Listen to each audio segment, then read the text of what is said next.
Kinilala ang husay ng GMA Integrated News at Sales and Marketing Group ng GMA sa 12th Araw Values Awards. Para po ito sa mga plug at promo na tumatalakay sa mga importanteng issue gaya ng climate change.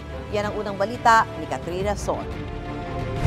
For Climate Change Special Series via GMA Network Incorporated. Bronze Award winner ang GMA Integrated News Climate Change Special Series Plug, banta ng nagbabagong klima ng 24 oras sa ginanap na 12th season ng Araw Values Awards sa Aliw Theater sa Pasay sa kategoryang Concern for and Preservation of the Environment.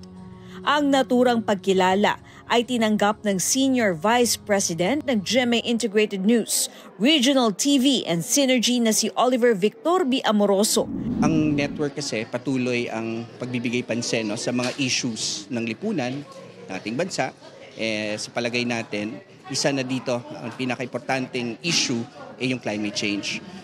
So itong recognition na to, hopefully that would further drive us to elevate our commitment for that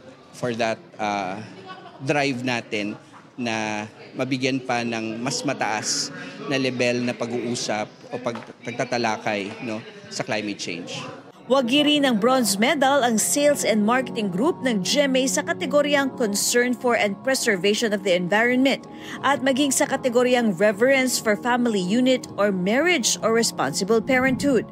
Silver Award naman ang natanggap ng Sales and Marketing Group ng GMA sa kategoryang Respect and Care for Life and Dignity and the Rights of All. Ang Araw Values Awards Siklab ng Araw ay binuo para parangalan ang mga advertisements sa iba't ibang mga plataporma na may mga natatanging mensahe. Napaka-importante ng parangal na to kasi ang mga values ng Filipino, 7 cornerstone values, yan yung nire-represent ng Ad Foundation. Values also inspire people on how they should think, how they should act, how should they behave.